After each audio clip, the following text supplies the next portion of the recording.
साथियों, इस वीडियो में मैं आपसे बात करने जा रहा हूं जो कि बहुत साथी को डाउट है कि फोर्थ ग्रेड एग्जाम के काउंसलिंग फॉर्म में हमें जो स्कूल फिलअप करनी है वो हमें ज़्यादा से ज़्यादा स्कूल फिलअप करनी चाहिए या कम से कम स्कूल फिलअप करनी चाहिए, उसके बारे में चर्चा करने जा रहा हूं। वीडियो पसंद आए तो वीडियो को लाइक कीजिए, चैनल जरूर सब्सक्राइब कीजिए। बाकी फोर्थ ग्रेड का जो काउंसलिंग फॉर्म आपको किस तरह से फिलअप करना है वो मैं step by step process already बता चुका हूं। लिंक नीचे डिस्क्रिप्शन में दे रखा है, अगर अभी तक आपने नहीं देखा है तो आप जाके देख सकते हैं। फिलहाल मैं इस वीडियो में बताने जा रहा हूं कि आपको स्कूल किस तरह से फिल करनी है, क्या ज़्यादा से ज़्यादा फिल करने से आपको फ़ायदा होगा या नुकसान होगा, या कम से कम फिल करने से आपको फ़ायदा या नुकसान होगा, उसके बारे में चर्चा करने जा रहा हूं। और आप जिस स्कूल में फॉर्म फिलअप में प्राथमिकता जिस स्कूल को दे रहे हैं उस स्कूल में रिक्त पद कितने हैं ये भी आप चेक कर सकते हैं। ये किस तरह से आप चेक कर सकते हैं उसके बारे में चर्चा करने जा रहा हूं। इसलिए वीडियो पसंद आए तो एक बार वीडियो को लाइक कर लीजिए, चैनल भी जरूर सब्सक्राइब कर लीजिए। और रिक्त पदों को किस तरह से चेक करना है उसका लिंक आपको हमारे टेलीग्राम चैनल पर देखने को मिल जाएगा, जिसका लिंक नीचे डिस्क्रिप्शन में भी दे रखा है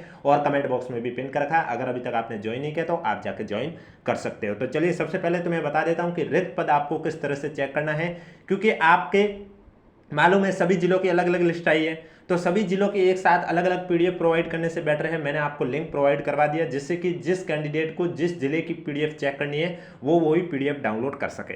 तो इसके लिए सबसे पहले आपको क्या करना होगा, माध्यमिक शिक्षा निदेशालय बीकानेर आपको गूगल पर सर्च करना होगा। जब आप गूगल पर सर्च करोगे माध्यमिक शिक्षा निदेशालय बीकानेर तो आपके सामने इस तरह से पेज ओपन होगा। और वीडियो को लाइक नहीं किया तो एक बार वीडियो को लाइक जरूर करें, चैनल भी जरूर सब्सक्राइब करें, क्योंकि अभी जो एजुकेशन डिपार्टमेंट है, शिक्षा विभाग, उनके काउंसलिंग प्रक्रिया चल रही है। ठीक इसी तरह जल्द ही आपके चिकित्सा शिक्षा विभाग द्वारा भी डिस्ट्रिक्ट अलॉटमेंट हो जाएगा राजहल पोर्टल के माध्यम से, तो उनका भी जो भी प्रोसेस होगा वो भी मैं आपको इस यूट्यूब चैनल के माध्यम से बता दूंगा। और जो शेष रहे 5,000 पदों को लेकर जो भी कोर्ट का फैसला आएगा, उनके फाइनल रिजल्ट को लेकर जो भी अपडेट आएगी वो भी आपको इस यूट्यूब चैनल के माध्यम से मिलती रहेगी, इसलिए चैनल सब्सक्राइब के साथ नोटिफिकेशन भी ऑन रखें। तो जैसे ही आप माध्यमिक शिक्षा विभाग बीकानेर सर्च करोगे तो आपके सामने इस तरह से पेज ओपन होगा जिसमें लिखा होगा माध्यमिक शिक्षा विभाग राजस्थान सरकार, इस पर आपको क्लिक कर देना होगा। जैसे ही आप इस पर क्लिक करोगे आपके सामने इस तरह से वेबसाइट ओपन होगी। आपको क्या करना होगा, वेबसाइट ओपन होते ही पेज को स्क्रॉल करते रहना है।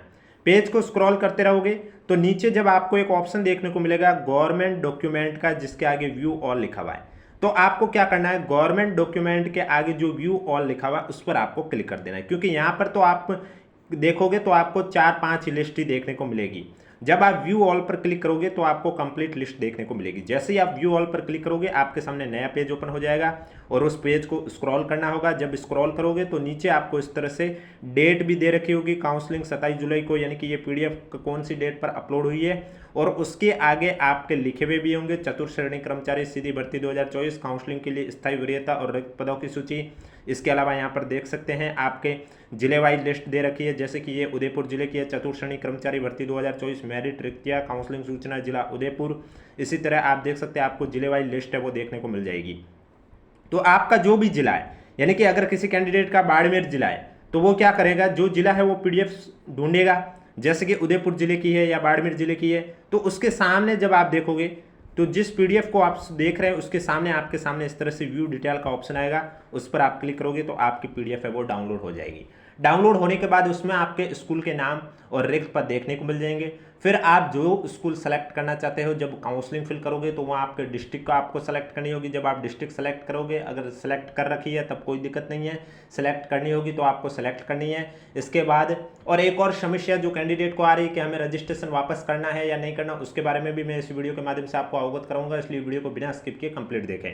और वीडियो पसंद आ रहा है तो एक बार वीडियो को लाइक कर लीजिए, चैनल भी जरूर सब्सक्राइब कर लीजिए।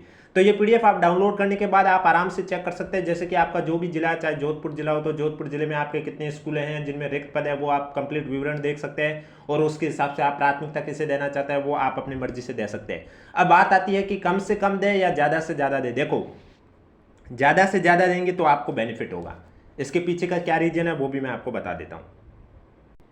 देखो, ज़्यादा से ज़्यादा देने से आपको बेनिफिट मिलेगा और कम से कम अगर आप स्कूल फिल करोगे तो आपको नुकसान होगा। वो कैसे, जैसे कि एक कैंडिडेट है वो 12 स्कूल को ही प्राथमिकता दे रहा है, बाकी उसने आगे प्राथमिकता देना बंद कर दिया। अब अगर उसका नंबर उन 12 स्कूलों में नहीं आया तो फिर सिस्टम ऑटोमेटिक जो उसे स्कूल देगा उसी स्कूल में उस कैंडिडेट को जाना होगा। हो सकता है वो फिर आपके जो एड्रेस है वहाँ से बहुत दूर भी हो सकता है और किस्मत हुई तो नज़दीक भी हो सकता है, वो सब उस पर डिपेंड करता है। क्योंकि आप देख सकते हैं यहाँ पर लिखा हुआ, और अगर किसी कैंडिडेट ने ऑनलाइन काउंसलिंग फॉर्म फिलअप भी नहीं किया तब उसके साथ भी यही होगा कि फिर उसको स्कूल जो सिस्टम प्रोवाइड कराएगा वही स्कूल में जाना होगा। इसलिए जितना ज़्यादा, अगर बहुत ज़्यादा नहीं कर पा रहे हैं तो कम से कम जो डिस्ट्रिक्ट अलॉटमेंट की लिस्ट है उसमें आपकी जो क्रम संख्या है कम से कम उतनी तो आपको करनी चाहिए, क्योंकि इससे आपको ही फायदा होगा। फिर आप अपने जो पसंद की स्कूल है आपने जो सेलेक्ट की उन्हीं में से आपको मिल जाएगी। अगर जितना कम करोगे तो फिर अगर उन कम में रिक्त पद में आपका नाम नहीं आया तो फिर आपको रैंडमली कोई भी स्कूल मिल सकती है, फिर जो आपने प्राथमिकता दी है उसमें से जरूरी नहीं मिले। क्योंकि यहाँ पर भी आप देख सकते हैं स्पष्ट रूप से लिखा हुआ है नोट में कि यदि किसी कैंडिडेट द्वारा ऑनलाइन काउंसलिंग की प्रक्रिया में भाग नहीं लिया गया या काउंसलिंग प्रक्रिया में भाग लेने के उपरांत ऑप्शन को लॉक नहीं किया गया तब नियत तिथि बाद ऑटो लॉक कर दिया जाएगा। इन स्थितियों में एसएसपी एमएस के द्वारा एनीवेयर इन डिस्ट्रिक्ट का उपयोग कर शेष रिक्तियों में से कोई भी विद्यालय आवंटित कर दिया जाएगा। यानी कि आपको मालूम है आज 11 बजे लिंक एक्टिव हुआ, उसके बाद 29-30 तारीख को शाम को 4 बजे तक लिंक एक्टिव रहेगा। इस बीच आप काउंसलिंग प्रक्रिया फिलअप कर सकते हैं। लेकिन अगर इस बीच कोई कैंडिडेट काउंसलिंग प्रक्रिया फिलअप नहीं कर रहा है या फिर किसी ने काउंसलिंग प्रक्रिया शुरू तो कर दी है लेकिन ऑप्शन को लॉक नहीं किए और ऐसे ही छोड़ दिया है, तो फिर जैसे ही आपका लिंक एक बार निष्क्रिय हो जाएगा उसके बाद एसएसपी एमएस के द्वारा एनीवेयर इन डिस्ट्रिक्ट का उपयोग करके जो शेष स्कूलों में रिक्त पद होंगे उसमें आपको मिल जाएगा। रैंडमली कोई भी स्कूल मिल सकता है, जरूरी नहीं वो आपके पास हो या आपके बहुत दूर भी हो सकती है, फिर आपको उसी स्कूल में जाना होगा। इसलिए काउंसलिंग फॉर्म श्योर भरें और ज़्यादा से ज़्यादा स्कूल फिलअप कराएं, क्योंकि यदि चयनित विद्यालय में से कोई भी विद्यालय वरीयता से आवंटित नहीं हुआ तब भी इन स्थितियों में एसएसपी एमएस के द्वारा एनीवेयर इन डिस्ट्रिक्ट का उपयोग कर शेष रिक्तियों में से कोई भी विद्यालय आवंटित कर दिया जाएगा। यानी कि जैसे कि अगर कोई कैंडिडेट मात्र 8 स्कूल को सेलेक्ट कर रहा है और अगर उसका नंबर उन 8 स्कूलों में नहीं आया तो फिर जो शेष स्कूलों में जहाँ पर रिक्त पद होंगे वहाँ पर उसको अलॉट कर दिया जाएगा। इसलिए मैं कह रहा हूँ जितना ज़्यादा आप स्कूल सेलेक्ट करोगे उतना ही आपको ही बेनिफिट मिलेगा। सोच समझ कर, रिक्त पद देख कर, आपके घर से कितना दूर है कितना को नज़दीक है, तो जो नज़दीक जितना है उसको प्राथमिकता दीजिए, उसके बाद जो जितना बहुत दूर है उसको सबसे लास्ट में रखिए, जिससे कि आपको जब डिस्ट्रिक्ट या स्कूल मिले तब आपके साथ दिक्कत ना हो, आपने जो प्राथमिकता दी है उसी क्रम में आपको स्कूल मिले। अब बात आती है कुछ साथियों को ये डाउट है कि हमने पहले जब डिस्ट्रिक्ट अलॉटमेंट हुआ था उस समय रजिस्ट्रेशन कर दिया था तो क्या हमें फिर से रजिस्ट्रेशन करना है। देखो इसको लेकर जो आपका डेमो वाली पीडीएफ है उसमें भी कहीं स्पष्टीकरण भी नहीं लिखा हुआ है, ऐसा भी कहीं नहीं लिखा हुआ कि अगर आपने पहले से डिस्ट्रिक्ट अलॉटमेंट के समय जो यूजर आईडी पासवर्ड मिला है उससे आप काम चला सकते हैं, ऐसा तो नहीं लिखा हुआ है। लेकिन ऐसा जरूर लिखा हुआ कि अगर आपने पहले रजिस्ट्रेशन कर रखा है तो आप डायरेक्ट लॉगिन कर सकते हैं। देखो इस बीच डाउट आ रहा है आपको भी और हमें भी, तो इसकी एक ही सॉल्यूशन है, या तो आप ऐसे कीजिए, सबसे पहले डायरेक्ट सीधा लॉगिन कीजिए। जब लॉगिन किए करोगे तो वहाँ यूजर आईडी और पासवर्ड पूछेंगे और यूजर आईडी पासवर्ड आपको पहले जब डिस्ट्रिक्ट अलॉटमेंट के समय मिले थे वो आप डाल के देख लीजिए, कैप्चा कोड भी डाल के देख लीजिए। अगर लॉगिन हो रहा है फिर काउंसलिंग की प्रक्रिया आगे स्कूल वाला ये सब सिस्टम जो मैंने आपको स्टेप बाय स्टेप प्रोसेस बताया वो अगर हो रहा है तब कोई दिक्कत नहीं है। अगर एरर आता है लॉगिन नहीं हो रहा है तो फिर आपको रजिस्ट्रेशन कर देना है। बस ये बात का ज़रूर ध्यान रखें।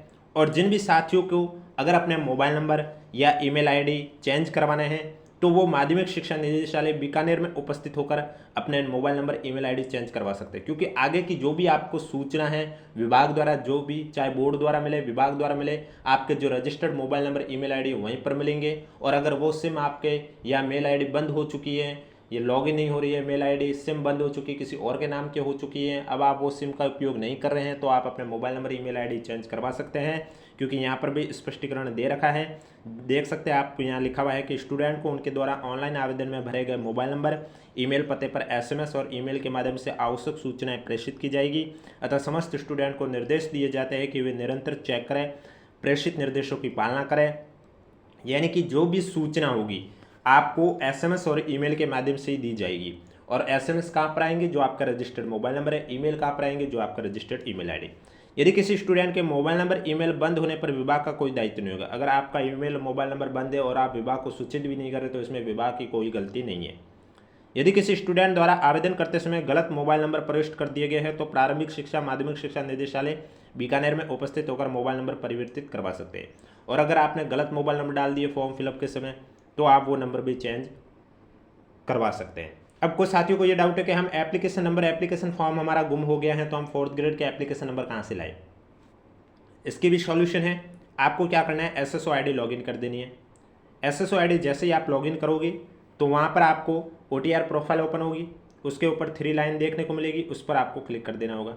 उस पर क्लिक करते ही आपके सामने अलग अलग ऑप्शन ओपन होंगे, get admit card, my recruitment, question objection, scrutiny form, detail cum scrutiny form. तो आपको क्या करना होगा, माई रिक्रूटमेंट का जो ऑप्शन होगा उस पर आपको क्लिक कर देना होगा। उस पर जैसे ही क्लिक करोगे आज तक जितने भी आपने फॉर्म फिलअप किए हैं वो सब हिस्ट्री आपके सामने अवेलेबल होगी। तो इसमें आपको 4th एम्प्लॉय एग्जाम 2024 के सामने व्यू एप्लीकेशन का ऑप्शन देखने को मिलेगा, उस पर आपको क्लिक कर देना। जैसे ही आप उस पर क्लिक करोगे आपके सामने 4th ग्रेड एग्जाम का फॉर्म ओपन हो जाएगा। और फॉर्म ओपन होने के बाद वहाँ से आप एप्लीकेशन नंबर कॉपी करके यहाँ पेस्ट कर सकते हैं या आप नोट करके यहाँ लिख भी सकते हैं।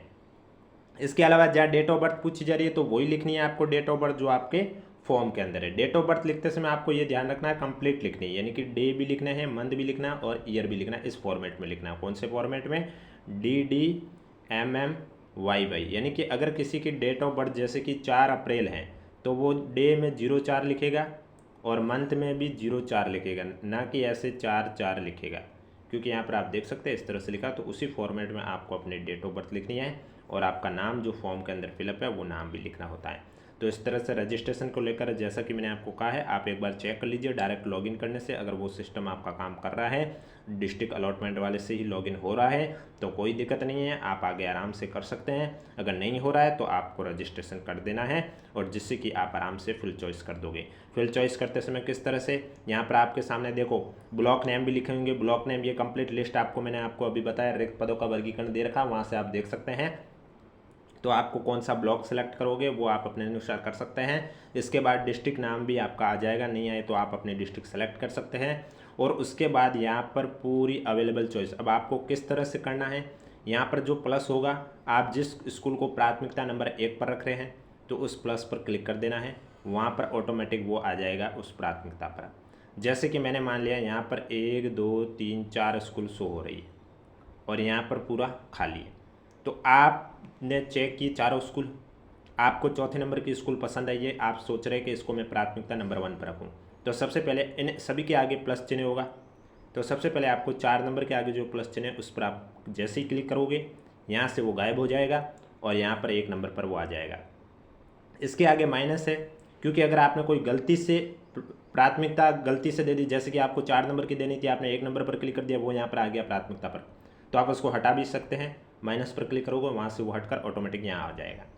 इसी तरह 4 नंबर के बाद आपको लगता है कि 2 नंबर स्कूल वाले को मैं सेकंड नंबर पर प्राथमिकता देना चाहता हूँ, तो आप प्लस पर क्लिक कीजिए, उसके बाद यहाँ पर 2 नंबर पर वो आ जाएगी स्कूल। फिर अगर आप 1 नंबर को देना चाहते हैं तो 1 नंबर के आगे प्लस पर क्लिक कीजिए, वो 3 नंबर पर आ जाएगा। और फिर इस तरह से 3 नंबर को देना चाहते हैं तो आप प्लस पर क्लिक कीजिए, वो 4 नंबर पर यहाँ आ जाएगा। आप एक साथ भी सेलेक्ट कर सकते हैं, डायरेक्ट यहाँ आ जाएगा। उसके बाद अपने अनुसार अप डाउन भी कर सकते हैं। और सेव सेलेक्ट चॉइस ज़रूर करें। जैसे ही सेव सेलेक्ट चॉइस करें उसके बाद यहाँ पर भी आप देख सकते हैं स्कूल चॉइस फिलअप व्यू पर क्लिक करोगे तो वहाँ आपको आ जाएगा लिखा हुआ इस तरह से कि आपने जो स्कूल फिलअप किए हैं वो किस क्रम में किए हैं, वो कंप्लीट क्रम भी आपको देखने को मिल जाएगा। और फिर आप, क्योंकि एक बार सेव हो गया उसके बाद उसमें आप एडिट नहीं कर पाओगे, जैसे ही आप सेव चॉइस फिलअप कर दोगे उसके बाद आप उसमें एडिट नहीं कर पाओगे। तो इस तरह से आपको इन बातों का ध्यान रखना है कि ज़्यादा से ज़्यादा स्कूल फिलअप करोगे तो आपको ही फ़ायदा होगा। अगर कम स्कूल फिलअप करोगे तो फिर अगर आपकी जो स्कूल आपने सेलेक्ट की है उस स्कूल में आपका नाम नहीं आया तो आपको रैंडमली मिलेगा। और रजिस्ट्रेशन प्रोसेस मैंने आपको बता दिया है, एक बार चेक कर लीजिए डिस्ट्रिक्ट अलॉटमेंट से, अगर हो रहा तब ठीक है, नहीं हो रहा तो आप रजिस्ट्रेशन कीजिए। इसके अलावा किसी भी साथी को कोई भी डाउट है तो नीचे कमेंट बॉक्स पूछिए। वीडियो पसंद आए तो वीडियो को लाइक कीजिए, चैनल जरूर सब्सक्राइब कीजिए।